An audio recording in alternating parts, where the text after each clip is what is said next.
With all due respect, what's your call sign? The question lobbed across the table in the noisy mess hall was coded in a syrupy, almost theatrical curiosity. It came from a Marine captain, his desert morass sleeves rolled to a perfect, music, knife-edged crispness. His name tape read Davis. He leaned forward, a conspiratorial grin playing on his lips, aimed not at her, but at the two junior lieutenants flanking him. It was a performance. Sierra Knox didn't look up from her tray. She calmly finished chewing a piece of grilled chicken. Her movements deliberate and unhurried. Her royal blue top, a simple civilian blouse, stood out in the sea of green and tan uniforms. It was the source of the captain's misplaced confidence. To him, she was a civilian, a contractor, maybe a visiting dignitary's aide who'd gotten lost on her way to the officers' club. An outsider. "I'm sorry," she asked, her voice even, finally meeting his gaze. Her eyes were clear, steady, revealing nothing. "Your call sign," Captain Davis repeated louder this time, enjoying the ripple of attention spreading from their table. "You're here at VMA 214, the Black Sheep Squadron. Everyone's got a call sign. It's a pilot thing. Or did your husband just tell you the cool stories?" One of the lieutenants snickered. The other had the decency to look down at his mashed potatoes. Sierra's expression didn't flicker. Over the back of her chair was a sage green flight jacket. A single patch was sewn onto the right breast, its threads slightly worn. It depicted a stylized Grim Reaper holding a busted hydraulic line that dripped a thick viscous fluid. Below it, stitched in black, were two words. Davis hadn't bothered to look at it. He was too busy looking at her, at the blonde hair tied back in a neat bun, at the civilian clothes, at the woman he had already judged and dismissed. "I don't think we've been introduced," Sierra said, her tone quiet, but carrying a strange weight that made the clatter of cutlery around them seem to dim. "I'm Sierra Knox, Captain Davis," he offered with a magnanimous nod as if granting an audience. "Squadron Adjutant, which means I'm responsible for the comingings and goings around here. And I don't have a record of a miss on our visitor log for today's flight ops brief." He was fishing, trying to catch her in a lie, to expose her as someone who didn't belong. "I'm not here for the brief," she replied simply. She took a sip of water. The quiet standoff was beginning to draw more eyes. Marines were trained to notice things that were out of place, and the slow grinding tension at this table was a blinking red light. Davis's smile tightened. His friendly condescension was curdling into irritation. He had expected her to be flustered, to blush, and explain she was waiting for her pilot husband. Her composure was a direct challenge to his authority in this base. "Look, he said, dropping the pretense of politeness. "This is a secure facility. The mess hall is for uniformed personnel, their dependent, and cleared contractors. I need to see some identification." He wasn't wrong about the policy, but his application of it was a weapon. Dozens of civilians, actual contractors, retired veterans in polo shirts, visiting family members ate here every day without a second glance. He had singled her out. Sierra held his gaze for a long moment. She could have ended it right there. Her common access card was in her pocket. One flash of the Eagle Globe and Anchor, or in her case, the Hap Arnold wings would have vaporized his smug certainty. But something in his swagger, in the casual, ingrained dismissal made her pause. She had seen this look before in briefing rooms, on flight lines, in promotion board reviews. It was a quiet, persistent friction she'd learned to navigate her entire career. "My ID is in my jacket," she said, her voice still infuriatingly calm. "I'm just trying to finish my lunch." This, for Davis, was the final straw. It was defiance.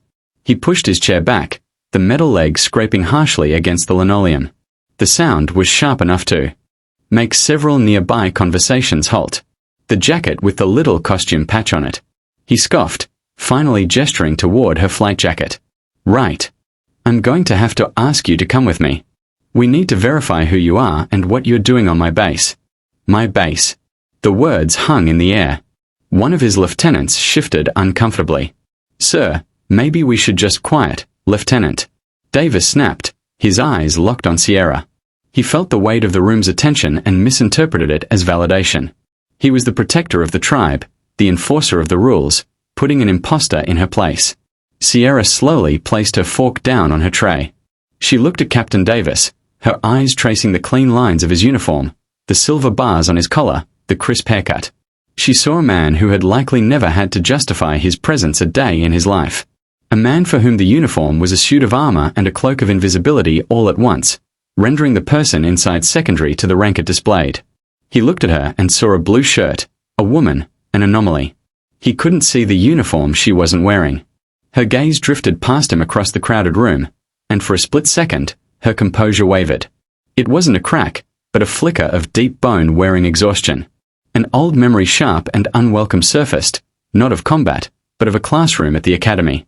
A crusty old instructor droning on about the history of women in aviation. He'd called them aviatrixes, a word that felt like it belonged in a black and white newsreel. He'd spent more time talking about their hair and their pluckiness than their flight hours or their contributions. The condescension was the same. A different uniform, a different room, the same stale air of assumption. "Captain," she said, her voice now cold and precise, stripped of any warmth. "You have two options. You can return to your seat and finish your meal, or you can proceed with this course of action. I feel obligated to inform you that the second option will have a significant and negative impact on your career. The choice is yours." The threat was so direct, so devoid of emotion that it stunned him. For the first time, a sliver of doubt pierced his arrogance, but he was in too deep. The eyes of his subordinates of the entire mess hall were on him. Backing down now was unthinkable. "Is that a threat?" he asked, his voice low. "It's a weather forecast," Sierra replied.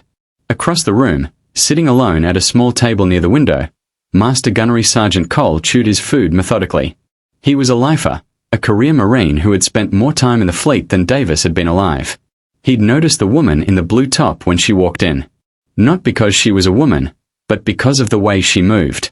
There was an economy to her motion, a quiet situational awareness in the way she scanned the room before choosing a seat with its back to the wall. It was a habit you picked up in places where you needed to know where the exits were. He hadn't paid much attention to the unfolding drama at first. Young, cocky captains were a renewable resource in the Marine Corps, but then he heard Davis get loud, heard him mention the jacket. Cole's eyes drifted to the green flight jacket slung over the chair. He squinted. The light from the window caught the patch. A Grim Reaper. A dripping hydraulic line. Cole's fork stopped halfway to his mouth. He knew that patch.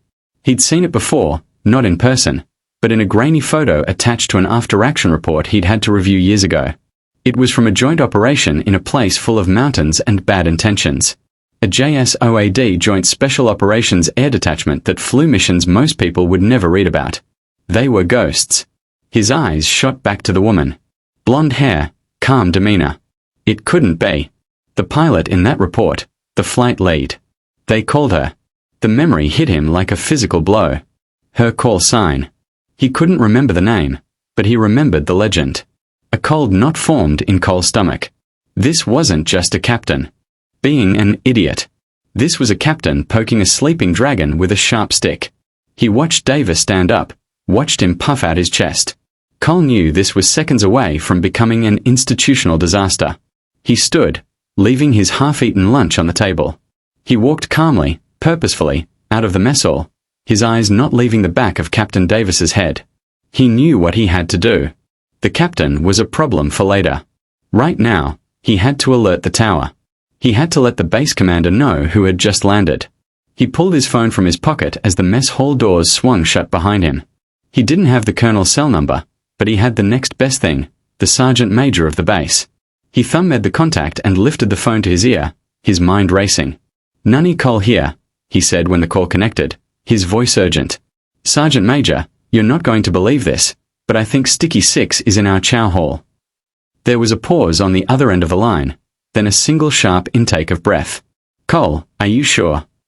Sergeant Major Cole said, his voice grim. "I saw the patch and I'm watching Captain Davis from VMA 214 trying to escort her out for not having an ID." The silence that followed was heavier than any explosion. It was the sound of a career ending. "Keep eyes on them, Gunny." The sergeant major's voice was like gravel grinding. "Don't intervene. The colonel and I are on our way. 5 minutes." Inside the base headquarters building, a world away from the clutter of the mess hall, Colonel Jensen was reviewing budget proposals when his sergeant major appeared in the doorway. His face a mask of controlled urgency. Sergeant Major Thorne didn't knock. That alone was a 5-alarm fire. "Sir, we have a situation at the East Mess," Thorne said, his voice low. Jensen looked up annoyed at the interruption. What is it, Sergeant Major? Did the salad bar run out of ranch again? No, sir. Master Gunnery. Sergeant Cole just called me. He says, Major Sierra Knox is in the mess hall. Jensen frowned. The name unfamiliar. And Major Knox, sir, Air Force. Her call sign is Sticky 6. The name landed in the quiet office like a grenade.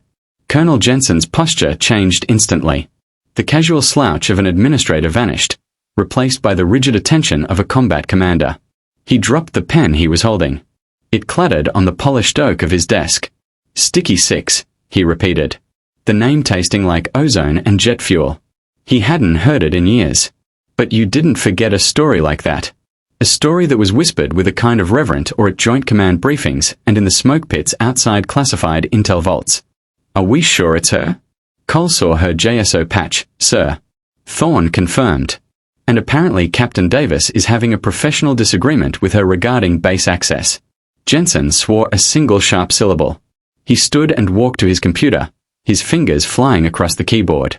He pulled up the Joint Personnel Database, his security credentials granting him access to files most would never see. He typed in the name Knox Sierra. Her file appeared. The photo showed the same woman Cole had seen, blonde hair, impossibly calm eyes, but it was the lines of text below the photo that made the air in the room go thin. Major USAF Bill 8 Special Operations Command Liaison 2. The rest was redacted. Below that, a list of decorations, Distinguished Flying Cross with Valor, multiple air medals, a Purple Heart, and then the citation for the DFC. It was heavily redacted, but the key phrases leaped out. Sustained heavy damage to own aircraft without navigational aids. Under direct enemy fire. Successful combat search and rescue of downed air crew. Get the car, Jensen said, his voice tight with command. And get Major Evans from my staff. Now he was already shrugging on his blouse, his movements sharp and efficient. He knew the optics of this mattered. Captain Davis wasn't just harassing a visitor. He was insulting a decorated war hero from a sister service on their turf. It was a catastrophic failure of leadership and professionalism, and it was about to be rectified very, very publicly. Back in the mess hall, Captain Davis had reached the point of no return.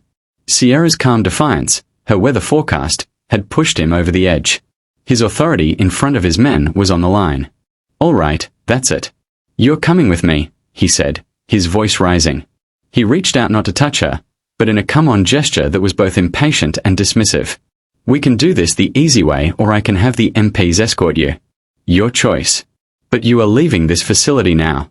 I'm half convinced that Patch is a fraudulent wearer of a unit insignia, and that's a federal offense.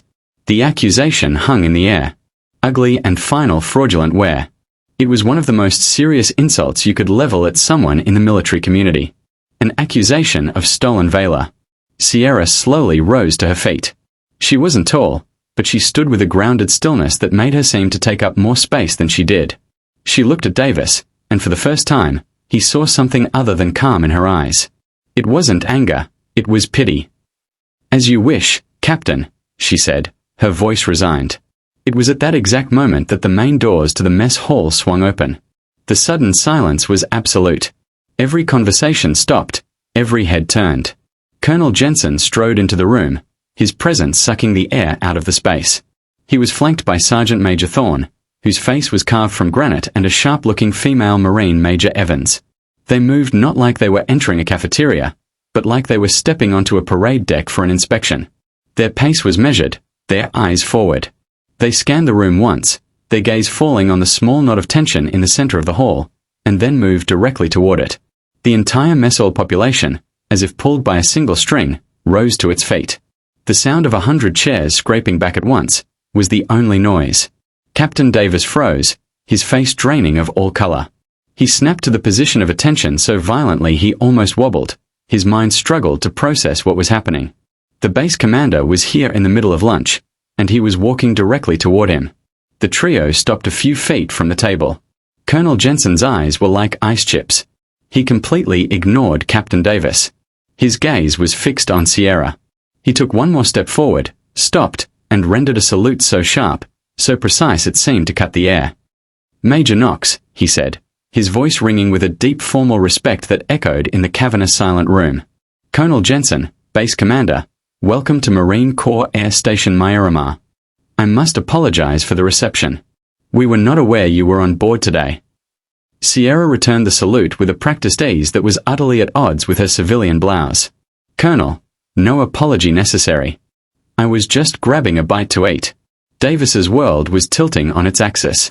Major. The colonel had called her Major. He had saluted her. The woman in the blue top.